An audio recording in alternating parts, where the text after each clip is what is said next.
મહાકુંભમાં મોટી સંખ્યામાં ઉપસ્થિત શ્રદ્ધાળુઓ માટે મુખ્યમંત્રીએ આપી સલાહ।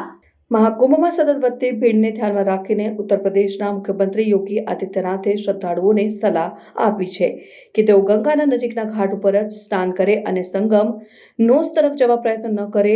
મુખ્યમંત્રીએ જણાવ્યું કે શ્રદ્ધાળુઓની સુરક્ષા અમારી પ્રાથમિકતા છે અને ભારે ભીડને રોકવા માટે આ પગલું લેવામાં આવ્યું છે। શ્રદ્ધાળુઓને અનુરોધ છે કે તેઓ જ્યાં છે ત્યાં જ સ્નાન કરે અને સંયમ રાખે।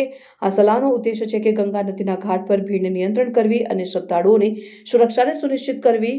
મુખ્યમંત્રીએ શ્રદ્ધાળુઓને આ સ્થિતિમાં સહકાર આપવા અને નિયમોને અનુસરવા વિનંતી કરી છે। શ્રદ્ધાળુઓની સુલભતા અને આરામ માટે જે જરૂરી સૂચનો આપવામાં આવ્યા છે તેવું દરેકે અનુસરવું જરૂરી છે। प्रयागराज महाकुंभ में श्रद्धालुजनों की भारी भीड़ है। लगभग 8 से 10 करोड़ श्रद्धालु इस समय प्रयागराज के अंदर मौजूद है। कल भी 5.5 करोड़ श्रद्धालुजनों ने महाकुंभ का स्नान किया था। ये जो भारी दबाव श्रद्धालुजनों के कारण और श्रद्धालुओं के संगम नोच पर जाने के कारण वहां पर एक बना हुआ है, लेकिन पूरा प्रशासन मौके पे वहां मौजूद है। रात्रि को 1 से 2 बजे के बीच में अखाड़ा मार्ग पर, जहां पे अखाड़ों के अमृत स्नान के दृश्य से बैरिकेड्स भी किए गए थे, तो बैरिकेड्स को फांद करके आने में कुछ श्रद्धालु गंभीर रूप से घायल हुए हैं। उन्हें तत्काल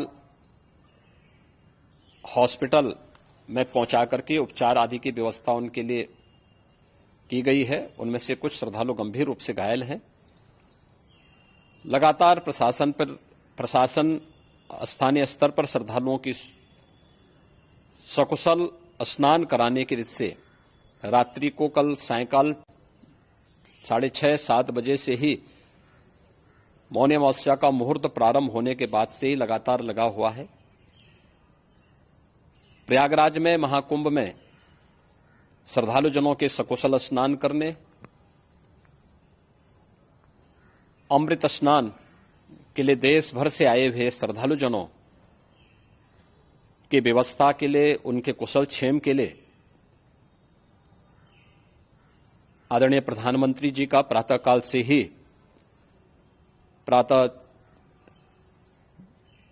से ही उनके लगभग 4 बार प्रधानमंत्री जी ने हालचाल लिया है। माननीय गृह मंत्री जी ने, माननीय राष्ट्रीय अध्यक्ष भारतीय जनता पार्टी श्री जेपी नड्डा जी ने, माननीय गृह मंत्री श्री अमित शाह जी ने भी, और प्रदेश की माननीय राज्यपाल श्रीमती आनंदीबेन पटेल जी ने भी लगातार जानकारी लेकर के सभी के कुशल क्षेम और सकुशल स्नान कराने के बारे में निरंतर रिपोर्ट ले रहे हैं।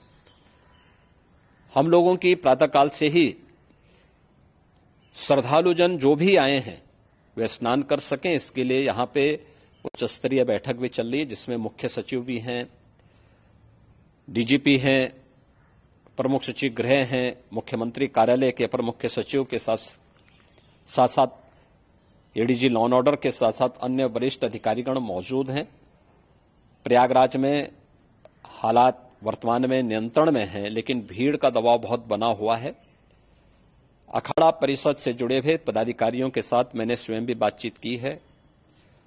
आचार्य महामंडलेश्वरों से भी, पूज्य संतों के साथ भी मेरी बातचीत हुई है, और पूज्य संतों ने बड़ी ही विनम्रता के साथ इस बात को कहा है कि नहीं, श्रद्धालु जन पहले स्नान करेंगे और फिर जब उनका दबाव कुछ कम होगा और वे सकुशल वहां से निकल जाएंगे, तब हम लोग स्नान करने के लिए संगम की तरफ जाएंगे।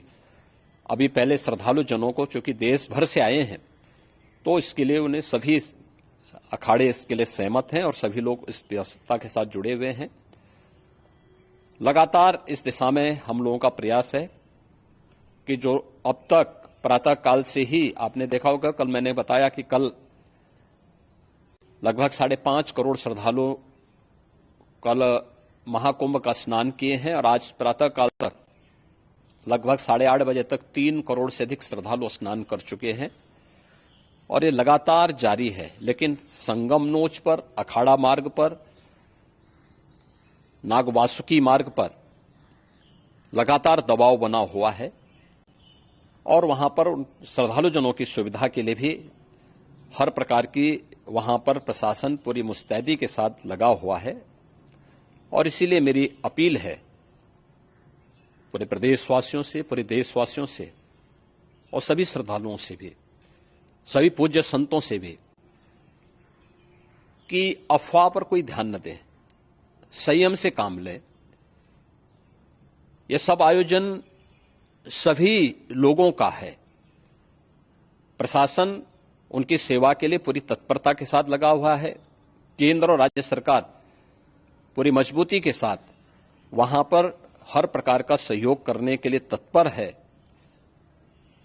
लेकिन कोई किसी अफवाह पर ध्यान न दे।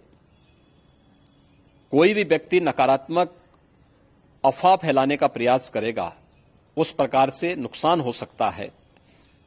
और जहां पर हैं आप, लगभग 15 से 20 किलोमीटर के दायरे में अस्थायी घाट बनाए गए हैं, उसमें कहीं भी वे स्नान कर सकते हैं।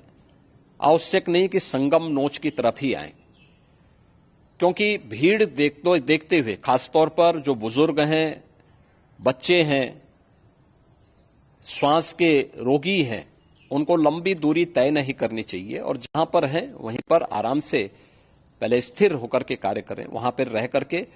और जो नजदीक के घाट हैं, उसी नजदीक के घाट में स्नान करेंगे। सब गंगा जी के ही घाट हैं और गंगा जी के इस घाट में वही पुण्य प्राप्त होगा। ये मौनी अमावस्या है। मौनी अमावस्या में स्नान का महत्व है।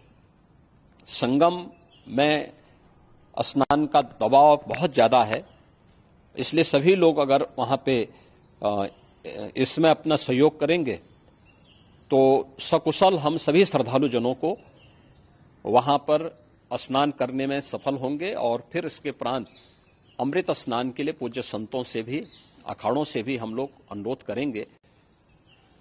जो घायल हैं, गंभीर रूप से घायल हैं, उनके उपचार की तत्परता के साथ व्यवस्था भी की गई है।